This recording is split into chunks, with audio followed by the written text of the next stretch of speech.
अस्सलामुअलैकुम everyone, welcome back to my channel. कैसे हैं आप लोग? मैं उम्मीद करती हूँ आप लोग सब खैरियत से होंगे, ठीक ठाक होंगे। अल्लाह खुश रखे, आबाद रखे, आपके खानों में, आपके रिस्क में बरकत डाले। आज हम लोग बनाने लगे बहुत ही स्पेशल दही वाला गोश्त, जो कि है बीफ में बनाया है हमने। तो ये ज़बरदस्त सा दही गोश्त हमने कैसे बनाया है, तो अभी रेसिपी को ज़रूर एंड तक देखना है। और जिसने अभी तक चैनल को सब्सक्राइब नहीं किया, काइंडली जाके सब्सक्राइब करें, बेल के आइकन को लाजमी प्रेस कर दें, ताकि आने वाली हर ज़बरदस्ती वीडियो का नोटिफिकेशन आपको टाइम से मिलता रहे।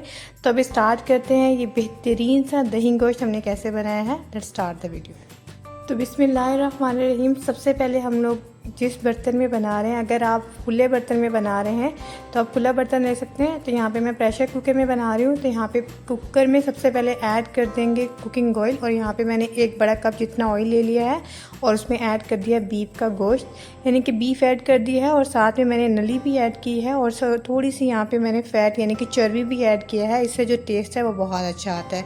तो ऑयल में ऐड करने के बाद आपने 2 मिनट के लिए अच्छे से इसकी भुनाई करनी है ऑयल के अंदर। इससे जो इसकी रॉ स्मेल होती है वो ख़त्म हो जाती है। तो आप ये जो स्टेप है लाजमी किया करें, इससे आपका जो गोश्त है वो बहुत ही ज़बरदस्त बनके तैयार होता है।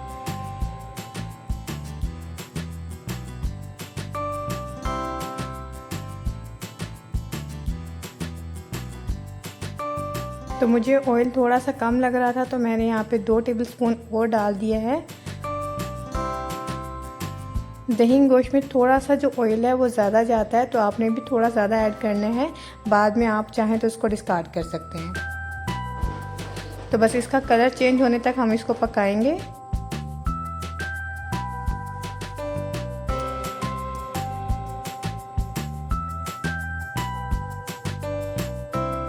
तो स्पैचुला को मैंने चेंज कर लिया था और इसको अच्छे से हम लोग फ्राई कर लेंगे। तो यहाँ देखें चिकन का जो कलर है वो काफ़ी हद तक चेंज हो गया। तो यहाँ पे मैंने लहसुन और अदरक का जो फ्रेश पेस्ट बना के रखा है, थोड़ा सा पानी ऐड करके वो ऐड कर दिया है। 1 टेबलस्पून यहाँ पे लहसुन था, 1 टेबलस्पून जिंजर यानी कि अदरक था।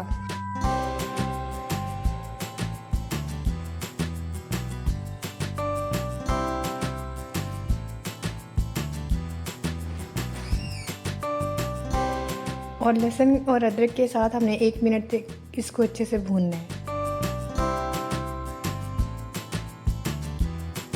यहाँ पे अच्छे से बनाई हो गई थी। तो यहाँ पे मैंने जो सब्ज़ मिर्चें हैं, 2 सब्ज़ मिर्च ली थी और 1 मीडियम साइज़ का प्याज लिया था, उसको अच्छे से ग्राइंड कर लिया था, वो ऐड कर देंगे। आपने ग्राइंड करके ही डालना है, इससे जो आपकी ग्रेवी है वो बहुत ज़बरदस्त बन के तैयार होगी।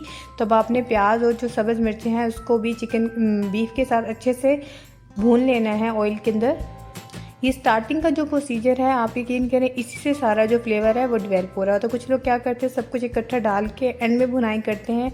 आप यकीन करें उसका जो फ्लेवर है वो बिल्कुल डिफरेंट होता है। और अगर आप ये स्टेप करते हुए बीफ को बनाते हैं इस ईद पे, तो आप यकीन करें आपका बिल्कुल रेस्टोरेंट स्टाइल वाला टेस्ट आएगा। तो ये लाजमी करके देखिएगा। मैं यहाँ पे एक्चुअली जो दही में बनता है उसमें टमाटर नहीं जाएगा, तो हमने टमाटर ऐड नहीं करना। यहाँ पे मेरे पास 3 से 4 काली मिर्चें थी, 1 टेबलस्पून यहाँ पे तकरीबन ज़ीरा था, और साथ में 2 लौंग थी और 1 बड़ी इलायची थी। यानी कि थोड़े से खड़े गरम मसाले हमने ऐड करने हैं, वो ऐड कर दिए हैं। इससे जो खुशबू और फ्लेवर है वो दोनों बहुत अच्छे आएंगे।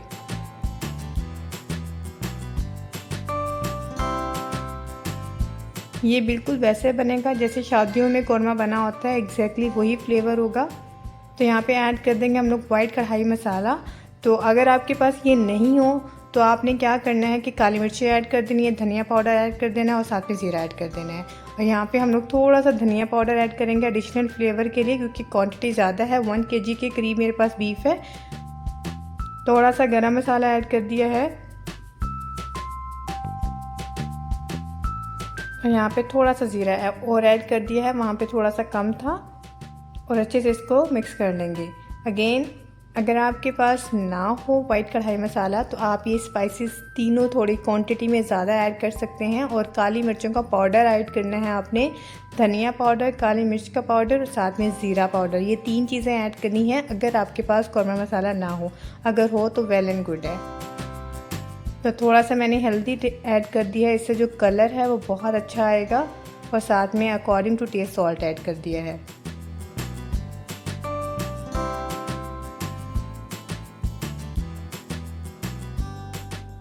इसको बेहतरीन सा मिक्स करेंगे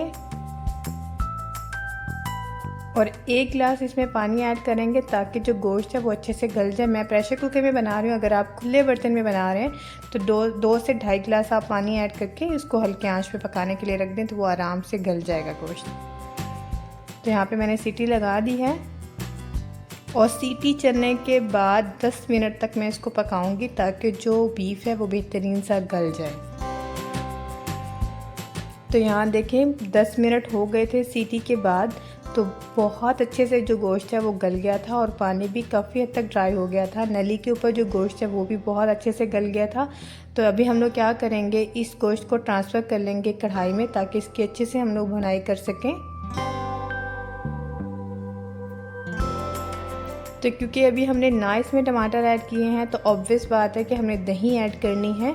तो अभी हम लोग क्या करेंगे, थोड़ा सा पानी को पकाएंगे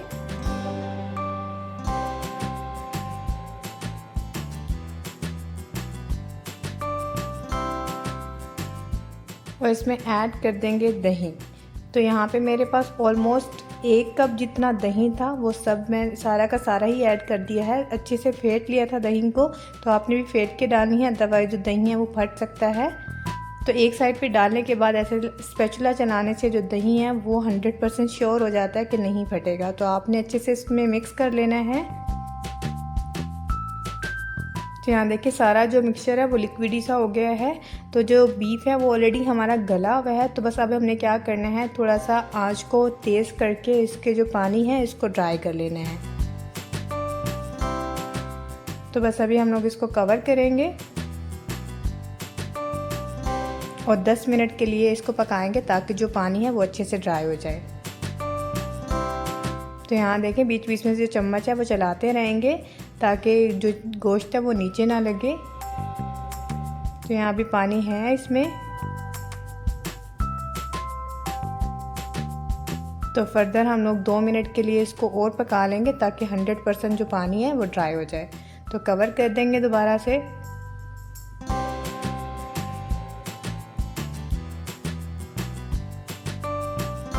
तो यहाँ देखें पानी काफ़ी हद तक ड्राई हो गया है और जो ऑयल है वो भी सेपरेट होना स्टार्ट हो गया है। तो यहाँ पे आपने 4 से 5 मिनट के लिए अच्छे से इसकी भुनाई करनी है इसमें स्पैचुला चलाते हुए। इसका जो मेन की है वो आगे जाके मैं आपको बताऊंगी कि इससे जो फ्लेवर है वो 95% इन्हेंस होगा। तो वो एक मेन जो चीज़ है वो आपने रखनी है माइंड में। तो वो आगे जाके मैं बताऊँगी कि कौन सी चीज़ है। तो यहाँ देखिए 100% ऑयल सेपरेट हो गया है और बेहतरीन सी भुनाई हो गई है। मैंने 2 मिनट दम पे लगा दिया था।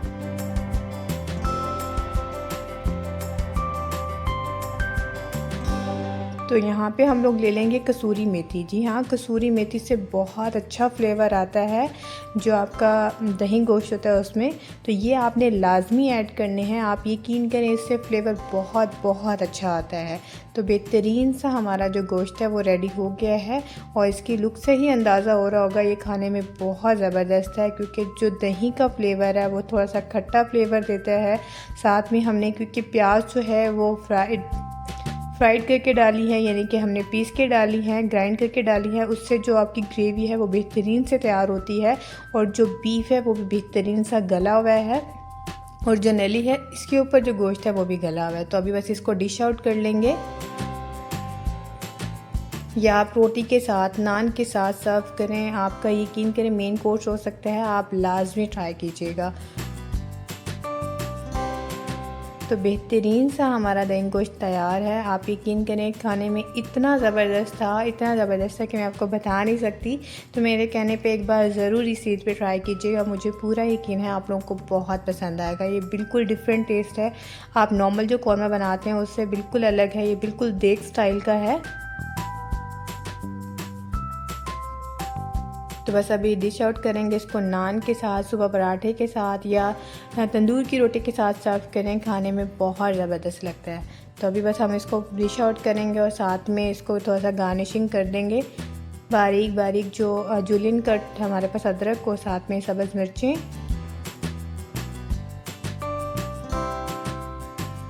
और साथ में हम लोग ऐड कर देंगे थोड़ा सा धनिया। तो मज़ेदार सा जो हमारा गोश्त है वो तैयार है।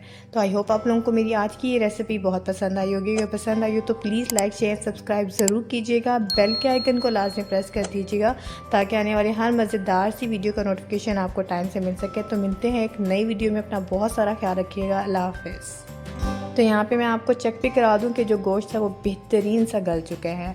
तो मुझे एक लाजमी कमेंट करके बताइएगा, प्यारा सा कमेंट कीजिएगा कि आपको ये रेसिपी कैसी लगी। अगर आपने ट्राई किया हो तो मुझे फ़ीडबैक ज़रूर देना है।